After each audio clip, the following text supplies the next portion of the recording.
birivuga ku bakire se biravuga ngo biragoye ko umukire yakwinjira mu bwami bw'Imana. Ikintu cyoroshye nuko ingamiya inyura mu zuru ry'urushinge. Nshatse kuvuga ngo abakene bo n'ubundi dushaka Imana ubwo nyine urakena uratwaye n'uri umukene dushaka Imana nk'abantu biyahura kuko nyine nta ariko kwifuza ari icyaha ntabwo kwifuza ari icyaha. By'umugabo aranditse ngo ahirwa ibyanjye bitazagusha. Hari igihe ushobora ubundi Bibiliya ni inyanja ngari, baravuga ngo iyo yoze nabi ugira ute urarohama witonda utagwa. Nuko yabwiye Pawulo ati Pawulo mwihorere. Pawulo ageze yitangira ubuhamya. Ntabwo ari Pawulo watemye umuntu ugutwi ninde? Petero. Amwe ati mva inyuma Satani we. Twongeye kubasuhuza mwese aho muherereye, abari Iburasirazuba, Iburengerazuba, Amajyepfo, Amajyaruguru, mumeze mute inshuti zacu? Iyi ni Marika Africa TV murimo gukurikira. Turi kumwe n'umutumirwa wacu ariko muramumenyereye, akaba yitwa Rebeka. Rebeka arya batubwira ko Rebeka yari muntu ki, afitanye isano na Isaka mu buhe buryo? Rebeka uri inyuma rero ahangaha urimo gufata amashusho bamwita Eli.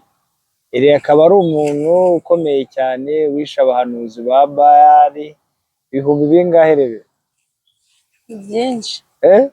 Ni byinshi. None turaza kubireba mu bami ba mbere. Yaje kwirukanswa ntande? Eliya yica abahanuzi abagarike. Hanyuma umugore navuga ati ndakwica ushinga se Yezebeli muka Ahabu.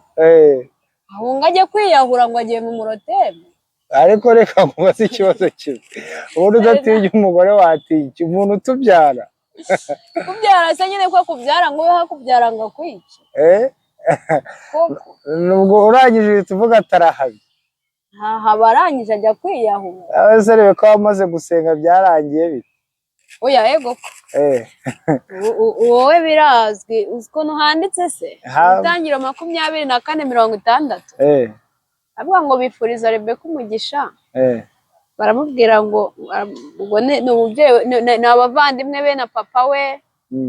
Bavuga ngo mwana wanjye nguzabe nyirakuruza w'amahanga. Bivuze ngo nyine usomye icyo gice cyose urabyumva, ariko muri make nshatse kukubwira icyo ndi cyo nyine nyirakuruza w'amahanga. None se uzi ibintu byabaye ko bamucunze ngo agiye gutashya? No gutashya agiye kuvoma, ahubwo agiye kuvoma ni ukuvuga ngo ubundi agiye kuvoma ngo bamubonye ngo afashe ngo ikibindi agishyize ku rutugu, arangije aramubwira aramucunga maze kuvoma ati ntabuze nsomya.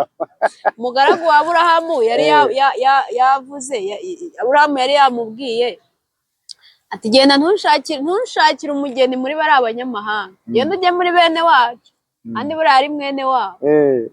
Arangije abayikojeje, ariko arasenga aravuga ati Mana, umukobwa ndi busange kwiriwe ntaragira icyo mvuga akampa amazi akuhira n'ingamiya zanjye, uwo nguwo niwe uri bubare umukazana wa databuja. Niko byakugendekeye? Nuko rero mbaza ngo agiye ngukayo byagenze. Ndakubajije. Yahingutse yose umukobwa mwiza Rebeka. Arangije agize ati aragenda ahita yihuta cyane, abona ko izo ngamiya zishonje, abona ko n'uwo mugaragu we ashonje, bafite inyota sore, abaragiye adashya amazi aramuhaye.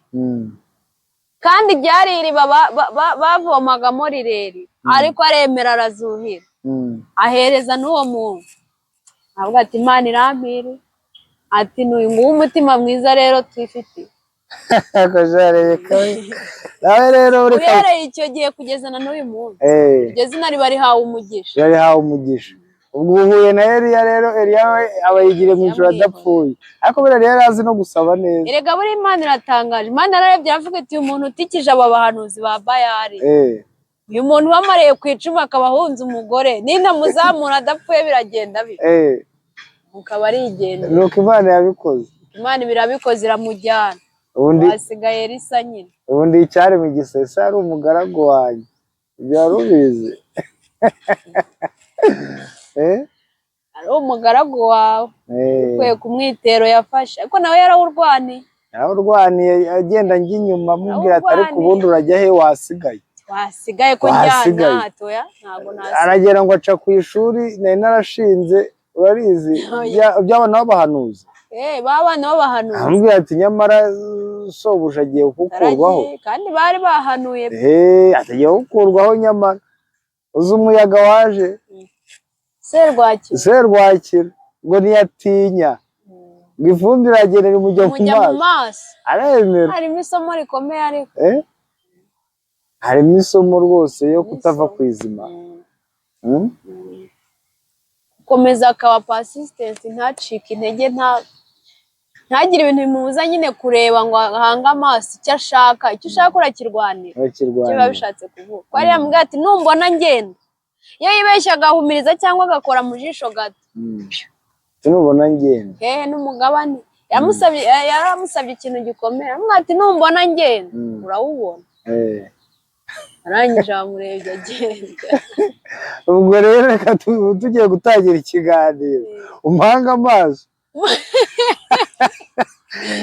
icyo ushaka cyose urakibona. Petero na Yohana babwiye cya kirema cyakundaga kwisabira abantu cyari ku irembo ngo ryitwa ryiza kikisabira abantu bakakihera kikanyurwa n'ibi hanyije kibabonye nacyo kigira ngo ni ibisanzwe kijya kubasaba ibyo wari umwe ngo nkurebe nabo barakibwiye ngo nta feza nta zahabu ntabyo dufite tumbira gusa ariko icyo dufite turakiguha mu izina rya arakibwira ngo mu izina rya Yesu Kristo w'i Nazareti ntabwo ukugenda nuko ikirema cyagiye mbaza ngo byagenze bite kuri Yesu nawe hari ukuntu bajyaga bagira gutya ngo habwa ikidendezi Yerusalemu noneho ngo iyo marayika yazaga cya kidendezi cyaragira gute cyarihindukizaga numbaza uko isura yasaga yakijyagamo akagihinduriza noneho umuntu wajyagamo wese agiyemo yahitaga aba muzima ariko ari umuntu wari umaze imyaka 38 yarabuze umushyiramo Yesu ahageze rero yamubwiye ngo iki yahagurukira muratuma nongera gukunda biriya bintu bundi bushyashya Yesu ubundi utabikunze ubundi wakunda Yesu yarahageze aramubaza ngo ubundi ngo urashaka iki ashaka iki noneho wumva ko ububabare buragatsindwa we yatangiye nambwira ibintu yamusubije ko byerekera maze ati urashaka iki amwe ati rero Yesu urumva urareba iyo amazi yindurije singira unjugunyamo Yesu aramureba aguruka ngo haguruka wikorere uburiri bwawe ugenda ako njyewe yari yamubajije abibona icyo akeneye ariko we aca hirya no hino ako ndi impumyi niwe warashe ku ngingo wa wundi w'impumyi imwe wasabuze ati Yesu mwene Dawidi mbabarira aje amubwira ngo ushaka iki nshaka gukira arangije ahita amukiza amubwira ati genda wicecekere ari niwe yabwiye ngo nagende ncecekere ntabwo yaceceka ntibyakora ibintu nk'ibyo barabiceceka yaragiye agezeyo arangije ababyeyi be kubera ko batinyaga abayuda muri kiriya gihe ko babagirira nabi yamubwiye ngo aceceke arangije agezeyo batangira kumubaza ngo kuki ngo yagukijije ku isabato ati se yabigenza ati ngiye icyo nzi yafashe akonda aratoba nsiga ku maso bati iki n'ibiki ababyeyi kuko bari babizi ariko batinya abayuda niko bibiri ivuga batinya kubivuga ati nimumwibarize singuriya nawe ni umugabo aho ari hariya singuriya aho aturamye ariko guturama nta karimo Zakariya kansekeje cyane urabona Yesu hari ukuntu ajya yagira gutya akajya kwirira kwa Lazaro urabyibuka akenshi barajya kwirira yari inshuti yabo noneho bukeye ngo Lazaro arapfasha hashize iminsi ingahe 3 Yesu arahagera ako Yesu ubundi kuki yakundaga abakire cyane bari bamutumye harwaye kuki Yesu yakundaga abakire cyane abakire ese hari aho byanditse ko bari abakire ese umukene ngambwira umukene bari inshuti ndaguha urugero Lazaro yajyaga kuryayo sibyo akuse bagagiye kuryayo gusa kuki wamugize umunyana okay ngaha sorry Mwareka tuvuga ahandi. Wandi uri igiti ninde wari mugufiya? Ni Nuza ni Zakayo. Zakayo yari umukene. Zakayo yari umutunzi ako ntiyagiye iwe. Yagiye nasubiza yavuze ngo umunsi ariko yabanje kunywa ari wawe uyu munsi. Yambwiye ngururuka. Uzi ikintu birivuga ku bakire se? Biravuga ngo biragoye ko umukire yakwinjira mu bwami bw'Imana. Ikintu cyoroshye nuko ingamiya inyura mu zuru ry'urushinge. Nshatse kuvuga ngo abakene bo n'ubundi dushaka Imana ubwo nyine urakena uratwaye n'uri umukene. Dushaka Imana nk'abantu biyahura kuko nyine nta ariko kwifuza ari icyaha. Ntabwo twifuza. Ntabwo kwifuza ari icyaha. Wenda iyo bavuze abakene ntabwo barizwa. Abakene? Buri mukene niho wundi uba ukifuza ibyo kurya, ibyo kwambara. Uko na Bibiliya yabivuze urimo ukifuza ibyo kurya. None rero ngira ngo hahirwa abakene mu mitima yabo. Ubwo keretse nuvuga imitima. Ariko iby'isi byo ko yabiduhaye. Umukire impamvu imukunda twihuza. Impamvu umukire Imana imukunda ariko nta nubwo irobanura natwe iradukunda ariko nsubiza ikibazo warubajije ibi irwana no kugira ngo buri uzarebe umwarimu umwana abona ufeiringa cyane udafata abandi byihuse niwe ashaka kugira ngo afate abandi akamwitaho cyane kurenza wundi usanga uzi ubwenge. Noneho shatse kuvuga ngo Imana imukunda kugira ngo niburi gumi mu cyayi waba yibereye muri za business ze ngo agiye ngo kudeduana mu gihe undi yagiye mu Musamatare gusenga wa mukene ngo agiye ngo ku cyambi Mombasa ntibuke na data wa twese uri mu ijuru cyangwa dawe uri mu ijuru. Rero ihora imeze nk'imuri hafi kugira ngo imukebure. Uzi ukuntu ijambo ry'Imana rivuga ngo yewe mugabo dore ibyago birakumarukiye uko uzajya ujya kurya ariko bishya kuye uko icyo gihe yari imaze kuva mu butaka ati nawe mudamu none reka nkubwire rero noneho iki cyamatare rero uzi icyaha cya mbere azakora icyaha cyo kwifuza.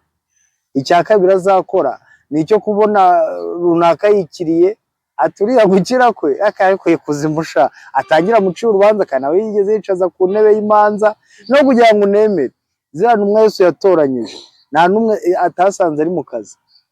Umwe yamusanze ari kuroba, undi yasanze arimo gusoresha, undi yamusanze rebe none se reka nkubaze ugira ngo abantu bose babanaga na Yesu iyo bonaga nta mumaro afite ugira ngo yamutindagaho yambwiraga ati gendera. Nibuka umuntu wari ufite abadayimoni yabaza kumuvura amaze kumva ati gendera ahubwo ati wambarega urankurikira ujyahe ukabonaga yuko hari umuntu nyine uraho. Icyiza Yesu areba ahazaza. None se nyine areba ahazaza areba uwo mukene. None se reba nk'uriya mugore yasanze w'umusamariyakazi yaze ko ari umuntu ureba abakize cyangwa abakiranuka cyane. Wa undi umwe wamwimye amazi. Umwamye amazi. None se ko yagiye akagirana nawe ikiganiro. Uriya ntabwo ari umukene uko yari afite abagabo benshi igihe abagabo ntibamuhaga ifaranga ariko sha rero kugira ngo unemere ese undi cyo wita ubukene reka nkwereke kugira ngo unemere uri ko wundi ntibamwita Mariya. Mariya kandi buriya nawe yari intumwa ye nuko batamwita. Reka nkwereke umuntu umwe waje bagiye kumwica uramwibuka bamwirukankana none arangije araza ahungiraho Yesu yari ari. Yesu nuko arangije yicara hasi cyarasutama sinzi uko uburyo yabikozemo atangira kwandika hasi. Yego arangije nyuma uziko byagenda. Yego uriya mudamu yari afite ifaranga abo baravuga ngo ni ikoca yari afite ikoca yaje afata ya mavuta amwe y'igiciro abigenza atese amwoza ibirenge se Yuda avuga ngo iki nitwe kwafashisha abandi niyo mpamvu ubundi buretse gato tinda aho ngaho Yuda bura n'imbabazi yaragize zuko Yuda yari umukontabure yari yarize tamuzamumenye we yahise bibarira mu mafaranga yahise bara mu ifaranga.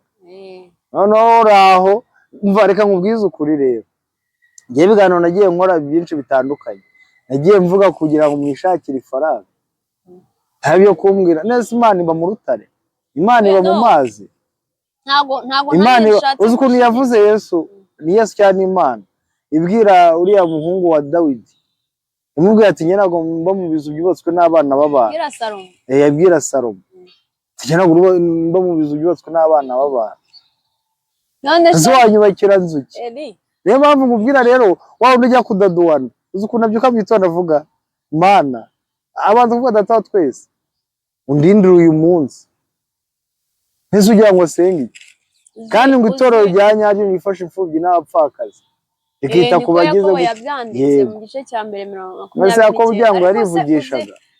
Uzi nanone ibintu by'uyu mugabo aranditse ngo hahirwa ibyanjye bitazagusha.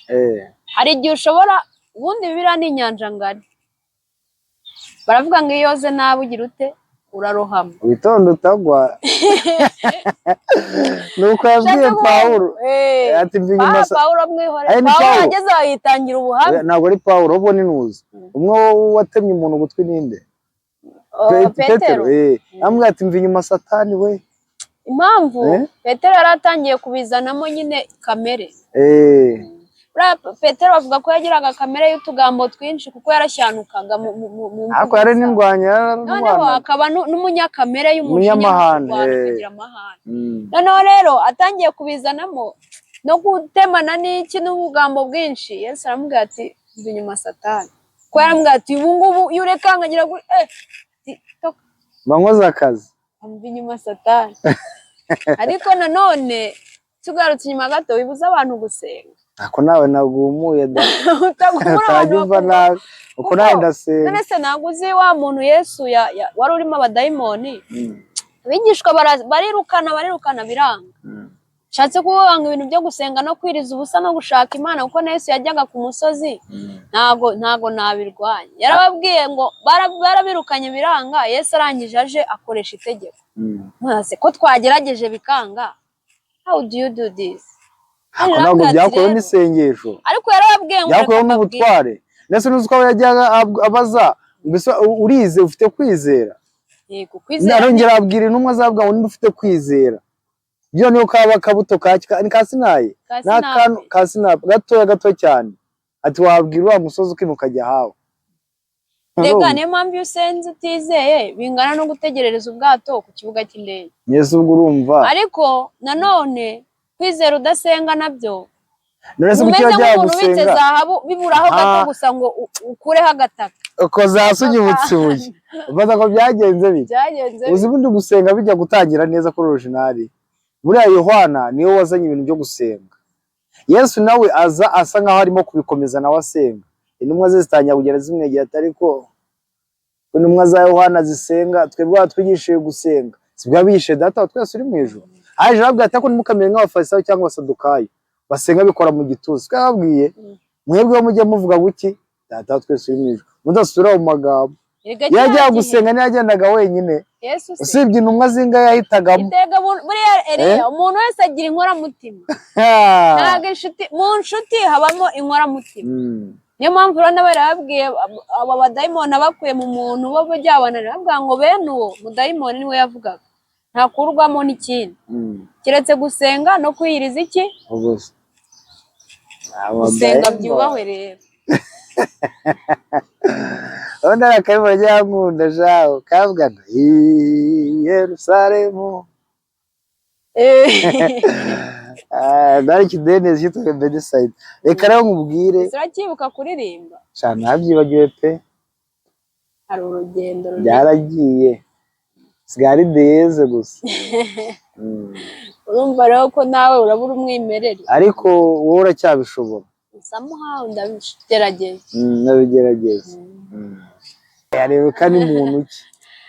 Ni umuntu usanzwe, ni njye usanzwe, ninjye mwajyaga mwumva kuri bya biganiro nyine hano kuri Marika Africa TV ukora bya biganiro nyine ubushakashatsi no gusoma nyine ni njye mwajyaga mwumva muri bya biganiro. Ubwo ni kakaraho ni njye wawundi aya winshuka kuri ngarutse ngushimwa Yesu agira ati arakiza kandi akanakora.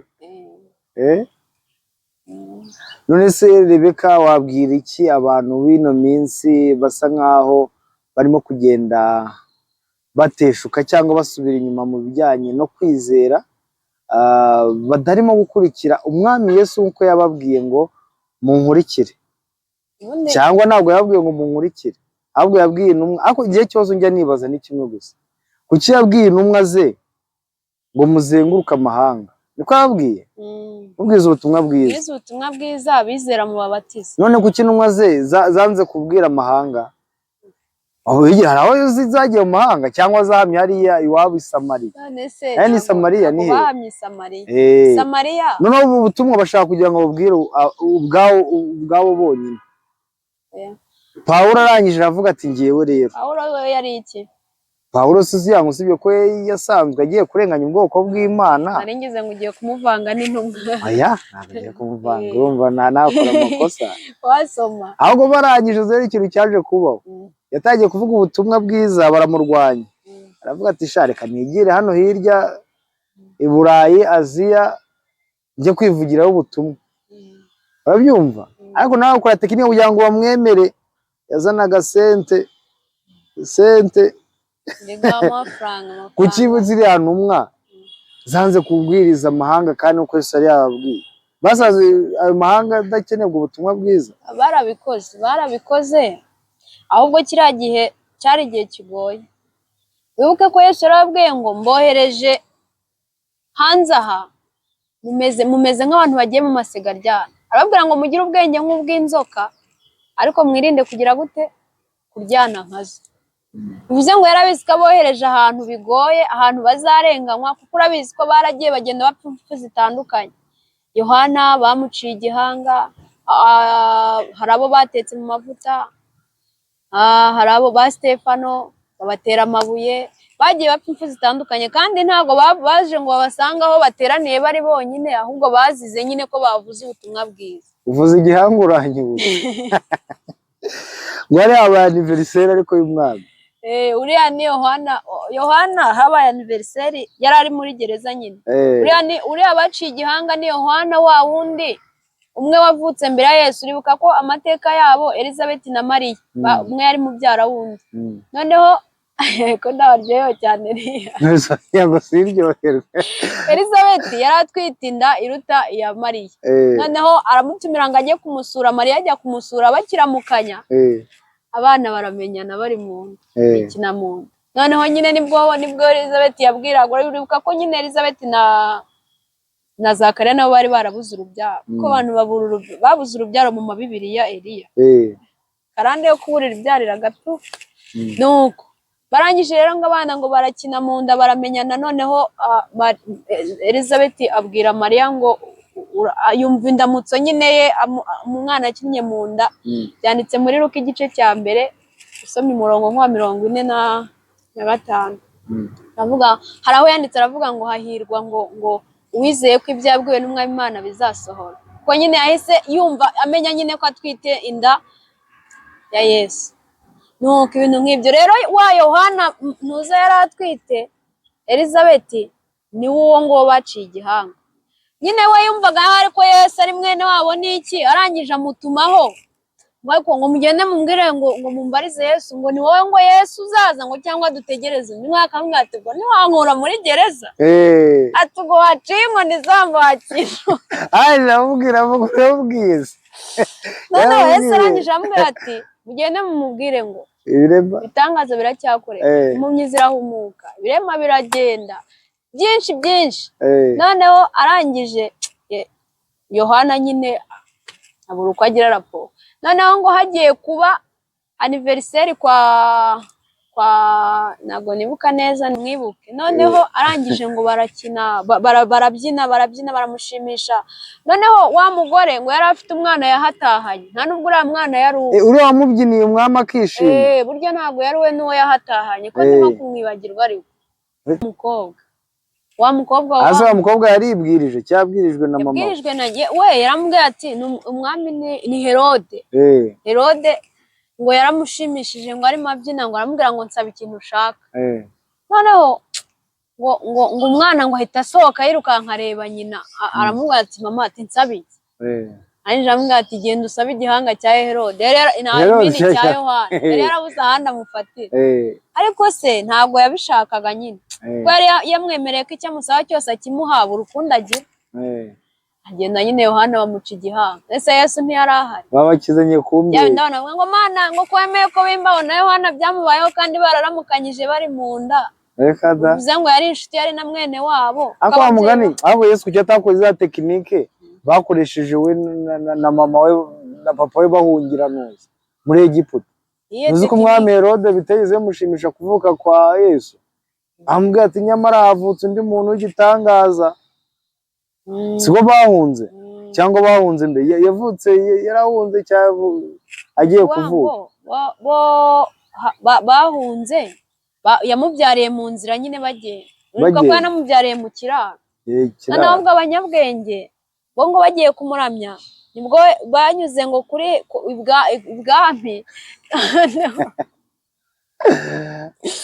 ngo arangije ngo arabwira ati mugende mumundamirize nimugaruka munyure muri iyi nzira muze mumbwire amakuru ngo yuko bimeze. Ariko ko ngo Bibiliya avuga ngo baburizwa n'Imana mu nzira gusubira kwa Herode ngo banyura mu yindi nzira basubira kuko baragiye baramuramya bari abanyabwenge bamenya ibyari nguko uko rero Herode yabaye amabara kuva kera. Ninde Imana se ngo irahana ngo ninde yateye urushyi? Ni wenyine. Ni yateye urushyi se? Herode. Agwa iki? Imana yamukubise urushyi agwinyo niko biri ivuga. Ni Herode? Herode yarakabije yabonye yishe Yohana. Ikintu kimbabaza biravuga ngo yashatse kwiyongeza ngo yice na Petero.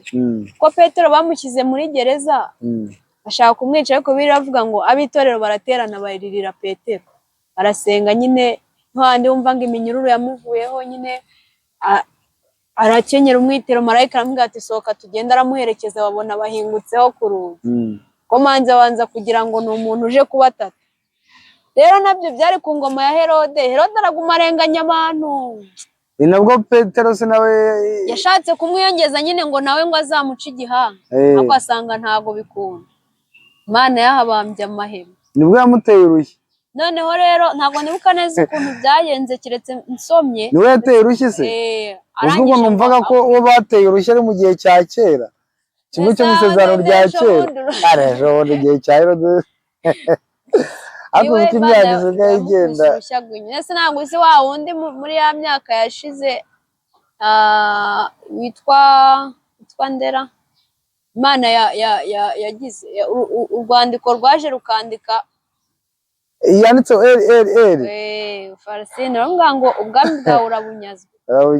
Ese nabwo n'ejo bundi cyane ibya kera. Ni kera ni mu itangiriro. None wa kera ubwami bwawe urabunyazwe. Wa wundi wagiye kurisha nk'inka imyaka 7 yamaze imyaka 7 arisha nk'inka. Nebukadinezari nyine. Noneho Berushazari niwe wagize. Ariko ngo nawe yakoze ibyangwa n'Uwiteka. Niwe wanywereye vino mu ntuza mu bintu by'Imana arabivogera arabikabiriza. Arangije urwandiko ruraza rujya ku gikuta rurandika. Yasinze ameze ariko arabisoma. Ati Farisini aravuga ngo ubwami bwawe urabunyaga. Kandi nabwo Daniel niwe waje arabisobanura. Baza ngo Daniel yari yarageze yati. Ndakubajije. Ni mu kindi gihe tuzabivuga. Aho yari umunyagwa. Umunyagwa yaranyazwe. Urabona ari ukuntu igihugu cyanuza cyakoze amabara. Cya Israel kimaze gukora amabara baragenda baragikubita baracyangiza, ariko banyagamo abantu b'abanyabwenge gusa, sibyo? Kugira ngo bakinyago byagenze amagambo make. Ni ukuvuga ngo umwami uriya Imana yongereye imyaka yo kubaho. Uriya nuza mwaryamye akaryamira ivure. N'umuvugo. Ni ivure. Aryo n'indera. Ezekiya Imana yaramukije ibyo byivure bivaho nyine Imana imwongerera imyaka 15. Arangije umwami aza kumusura. Arangije naho ntamenye ko ari umwanzi, amumurikira ibintu byose by'ifeza, aho bashyira ibyo mu rusengero, aho ibintu by'ubutunzi amafeza n'ibiki byose aramutambagiza inzu yose. Amaze gutaha umuhanuzi abaraje. Ibira bintu wakoze urabizi. Banza ari Yesaya waje kubimubwira ko niwe wari umuhanuzi muri icyo gihe. Atukoze amabara duhereye none abantu be bagiye kuba abanyagi. Babuloni bagiye kujyana. Hari Babuloni. Baragiye ari abanyagi. Nuko baragiye bahita bategura urugamba. Bahita babatera.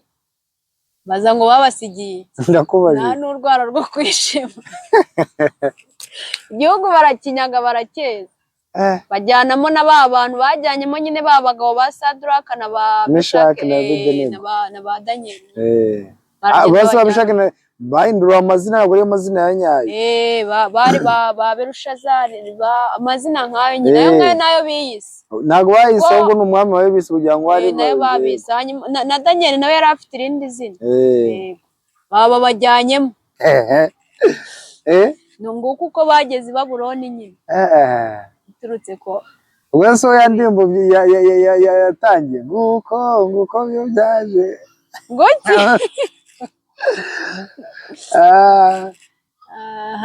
ibintu by'uyu mugabo biraryoshye iyo wabisomye neza ukabyumva by conclusion none icyo wabwira abantu ubuzima bw'uyu munsi butandukanye n'ubwa kera uko Imana yajyaga isanga abantu mu bihe bya kera siko irimo kubasanga muri ubu ngubu uzi impamvu se kiriya gihe nta na tolerance nyinshi yabagaho mu magambo make abantu babaye ibyigenge kubera ko imbabazi z'Imana kandi ntabwo twaherewe ubuntu bw'Imana kugira ngo bupfe ubusa na Bibiliya niko ivuga ariko abantu kiriya gihe Imana wari uzi ko ariko n'umutambyi yajyaga gutambira abantu nyine ibyaha no muri make nyine gusenga aziritse akagozi kugira ngo nibabona atinzeyo bakurura araba yaguyeyo kiriya gihe Imana yahanaga direct kuko nta mwuka wera wabagaho kuko Yesu aza niwe wazanye mwuka wera kugira ngo ajye atunihira iminiho atwingingire tubarize ariko nanone yaravuze ngo ntabwo naje gukuraho amategeko cyangwa ibyahanuwe avuga ngo ahubwo naje kubikomeza bashatse kuvuga ngo iby'ubwami bw'Imana aravuga ngo ubwami bw'Imana kubujyamo ntago ari amagambo buraharanirwa ubwo rero ikintu nabwira abantu mu bihe bisa nk'ibi bikomeye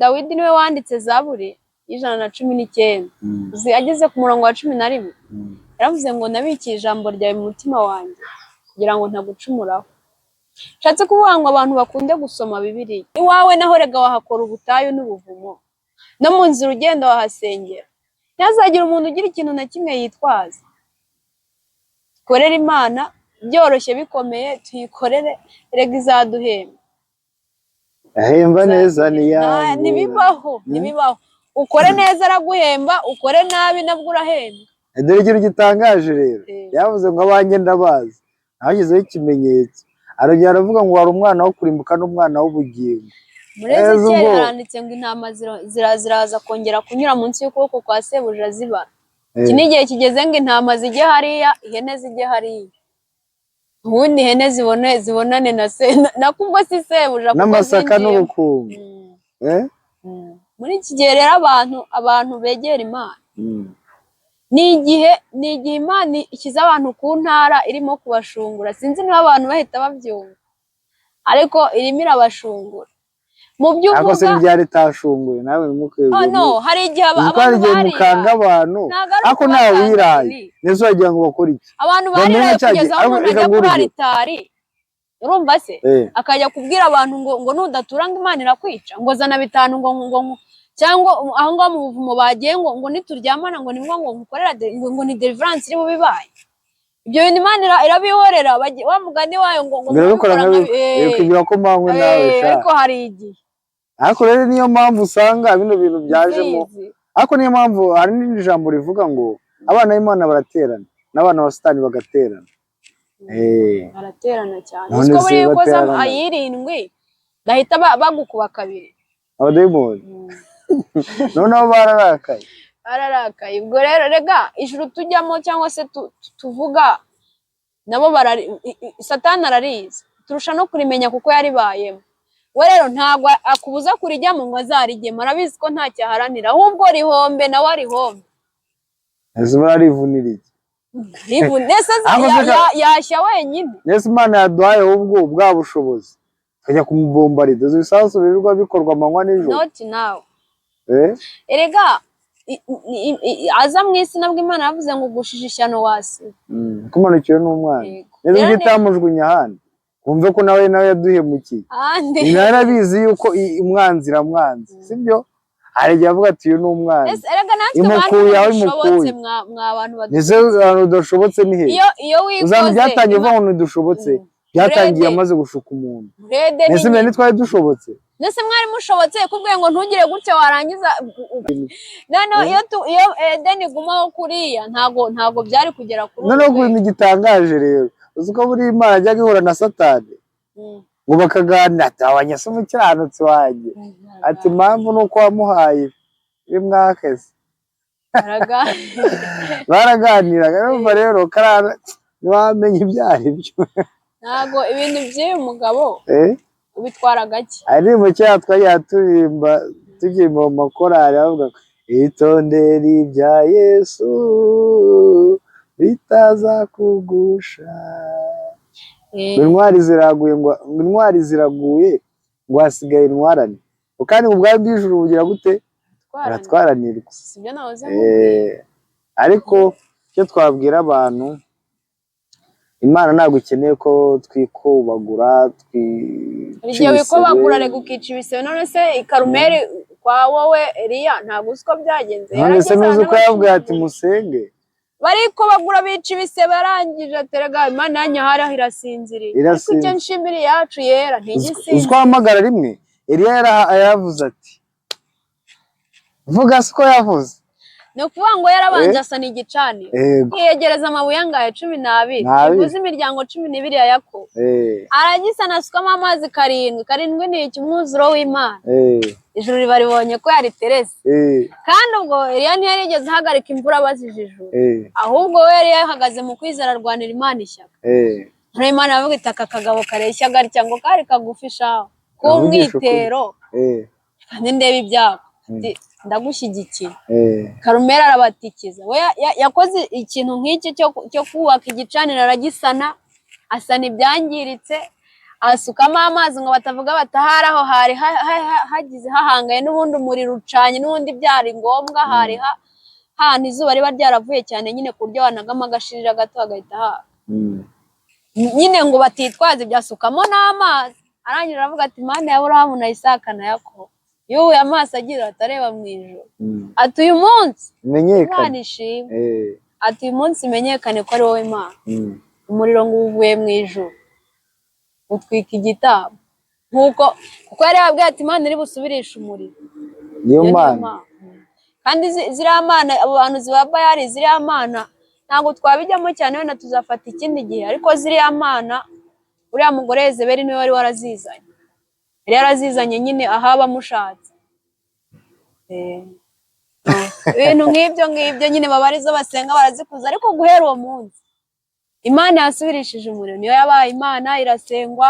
Abandi bose Eliya ngo arabica arangije ahunga umugore sha iyo nayo n'indi topi ubwo muri make abantu uko byagenda kose naho warebesha amaso ukabona ntihari ariko kuba wabyutse bikemera ugahumeka bikemera bivuze ngo Imana irahari. Ikitaguhaye uyu munsi hari igihe wuririra ikintu ukavuga uti Mana ntiwampaye akazi, Mana sinize ngo ndangize kandi wenda yewe gukarangiza wenda kuri graduation ibuye ryari bumanukire rikakugwira ugapfa uyu munsi kabona cyangwa se wenda ukazirata amaboko y'uko ukora wari uko wize. Ariko uyu munsi kubigutungishije ubuntu bwayo no kuba wenda ako kazi utagafite wowe wenda ni ukuvuga ngo n'urugero wenda ngiye niba ako kazi ntagafite ariko wenda umutwara aragenda agakora akaza kanumva Imana ibonye ako kazi yari bumpe hari umuntu w'umupfakazi cyangwa se w'indushyi cyangwa imfubyi yibana ugakeneye kurenza uko ngakeneye